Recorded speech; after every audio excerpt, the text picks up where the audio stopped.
Hello, there'll be no subtitles for this video. I'm just freestyling it, there's no script, nothing. I hope you guys can understand me without subtitles. Well, let's get into the review. Hogwarts Legacy is a Harry Potter game, and it's probably my second or third Harry Potter game that I've played. I played the old ones back in the days that were made for like the movie tie-ins. They were really fun. So I kind of went in expecting more of the same, like a bit of improvements and stuff, you know. And you do get like a bit of the old games in this, but it's a full-on open world game. It's not just the school itself, which is really nice. It was like a big surprise for me. You also get the broom, so you can like fly around and stuff. The flying is really good as well. It's like responsive and weighty. Like it doesn't feel like you're floating, even though that's what you're supposed to do because you're like flying, but it feels responsive, like it feels nice.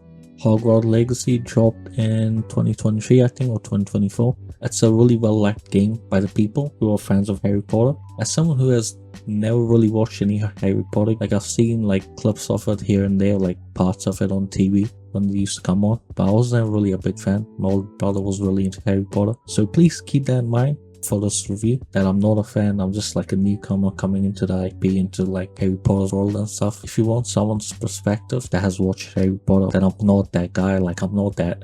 You shouldn't be watching me for that, because I'm just like a newcomer to the IP basically. It was the same with Star Wars. Like I've never seen like any of the Star Wars movies and stuff, but I played the EA games, Star Wars Jedi Fallen Order and Jedi Survive, and I still haven't seen the movies, but I want to check it out.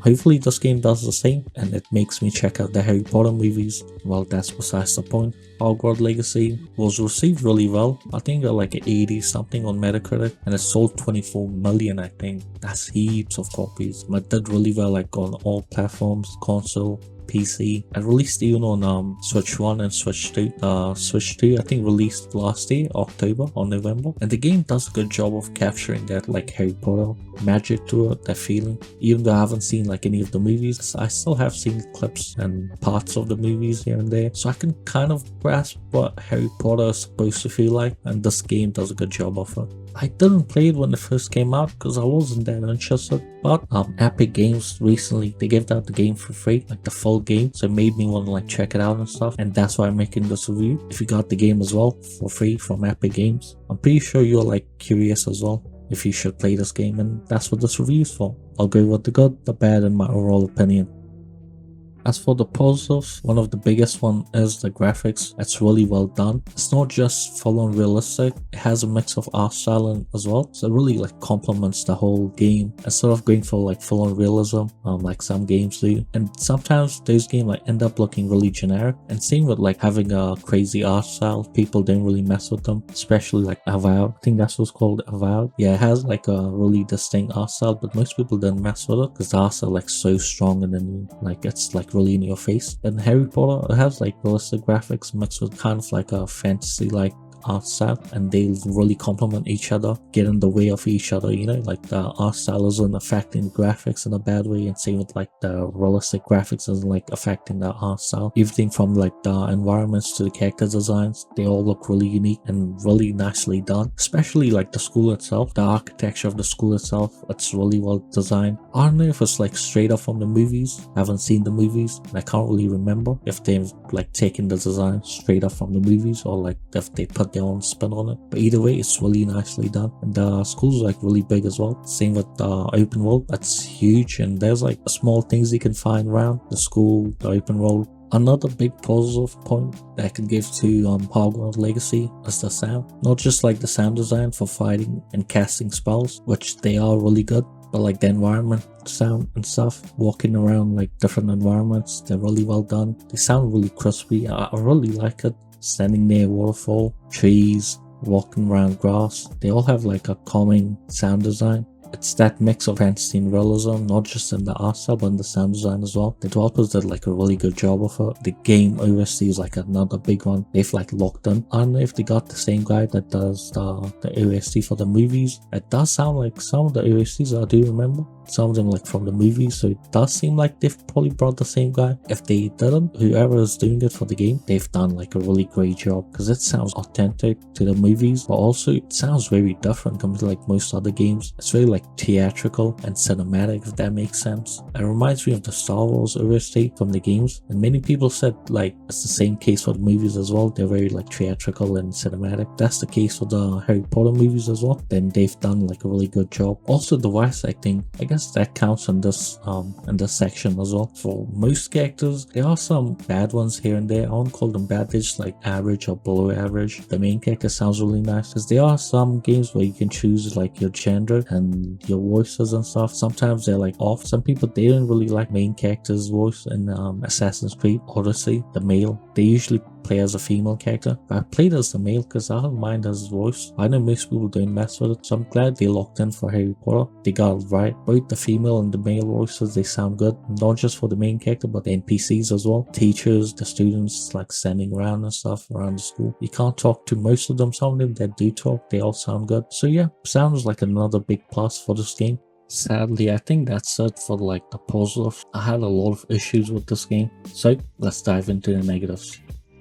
A big one for me is the combat itself. I know a lot of people like the combat, probably because they're like fan of the movies. As someone that again isn't really nostalgic to the movies or like have seen them fully, I just found this combat really boring. The enemies were spongy, they took a lot of attacks to die. Their AI patterns were extremely, I guess they had to be because of the combat. There's a lot of timing your attacks, but not in a good way. It feels more like a turn-based game rather than like an action one. I can't really describe it. Something you have to play for yourself, and I just did not like it at all. The enemy variety is also very low compared to like most other games I've played, especially the Star Wars game. Unlike this one, that was an open world, like I was like semi-open world, and that had more than 30 enemy types. They were like all unique. Some of them you'll only see them once or twice, and they would never reuse them again. There was a lot of reused enemies in this game. The boss fights were good, they were okay. I won't call them good, there were a couple of good ones. The spells, they were pretty dead as well, really dry. They weren't that unique, a bit more from this game because of the power system based around magic. So I thought you could do more crazy stuff with the magic, like with the magic spells and stuff. And your companions,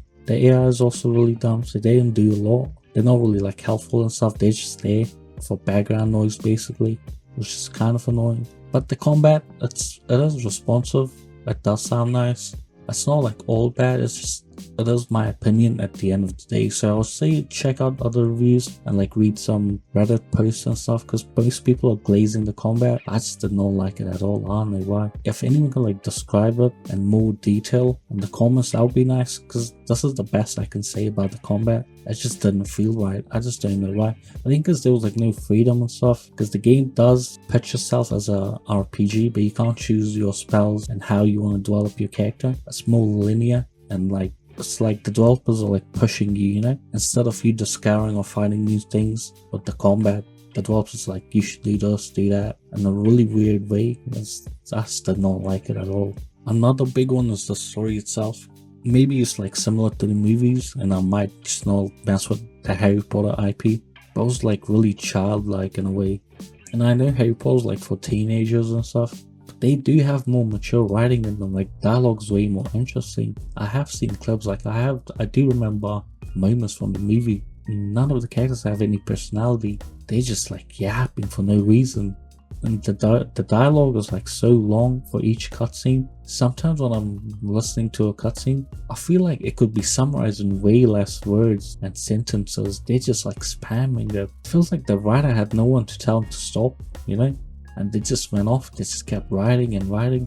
There was no editor to edit his work, his writing and stuff, tell him to like summarize some of his dialogue. The best way to describe it is like when people say the writer's like smelling his own fart. That's what it feels like. He's gassing himself up, you know? That's really weird. I just did not mess with the story at all. From the villains to your friends, you know, you have two companions, Natty and Sebastian. they didn't leave much of an impression on you. Sebastian kind of does, but Maddie's like, she's just there, you know? Same with the teachers as well. I don't know, like any of them. The principal was cool. He did have like a cool design and somewhat of a personality that you could latch onto. And the beginning was extremely slow. It takes 4 hours to get going. That's really bad. I don't know how no one told them off while they were doing playtesting that the beginning is really slow and stuff, because 2 hours like spent just to learn like the mechanics of the game. The mechanics are not that complicated, they're extremely boring and simple. So wasting 2 hours just on that is bizarre, and it takes like another 2 hours in school for you to just go around attending your classes, going outside to grab some stuff from the shop. As you get to a town, you have to buy a couple of things. It all just feels like fetch quests. Like the first 4 hours is so bizarre, and the game does get good kind of, but still the writing is still there. The writing is like white bread. It has like no flavor. Nah, I take it back, honestly. White bread, it has more of a personality and taste to it than the story. Even the villains was just meh. Again, the most memorable part of the game was Sebastian. I wish they locked in with the teachers or like removed a couple of them. Yeah, I think having 1 or 2 main teachers would have been way better. They have more of like a personality to them and stuff. Would have been like a net positive for the story, but that's not the case. And same with the side quests as well. They're just there, you know, just meh. Well, that's it about the positive and negatives about the game.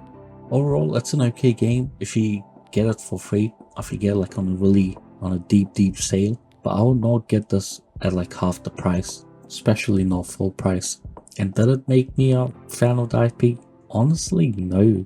I might still watch the movies because I am intrigued by the world and stuff, but the game just does not do a good job. I think the best way to enjoy this game, especially because of how bad the pacing is, which might not sound that bad, but 4 hours is like a really long time. If you sit down and play for 4 hours, it's so dead. But that is my opinion, and your opinion might differ from mine. So that's why I still recommend checking out different reviews or checking out the game yourself if you do get it for free. Especially if you got it from Epic Games like me, I would say check it out. And the game isn't that big, it's only like 70 GBs, which might sound big for some people, but remember most games are like 150 GBs, so this game being it sounds like really good, especially with the graphics being so well done and the textures being high. One thing I did forget to mention, I'd highly recommend turning off the ray tracing. Not only is the ray tracing not that good, but also tanks a lot of the performance. I'm playing on a 4080 and I couldn't hit like stable 60 FPS, and I'm playing on 2K rather than like 4K resolution, so I would recommend turning off the RTX. But yeah, other than that, that's the review, you know. Let me know in the comments down below if you guys did like this game, or if you didn't like me, if you didn't mess with this game, why, what were your reasons, and anything else, just let me know. If you found the IP, or should I watch the movies and stuff. Well, thank you for watching this video. Leaving a like, comment, subscribe would mean a lot. Also see you guys next time with another video.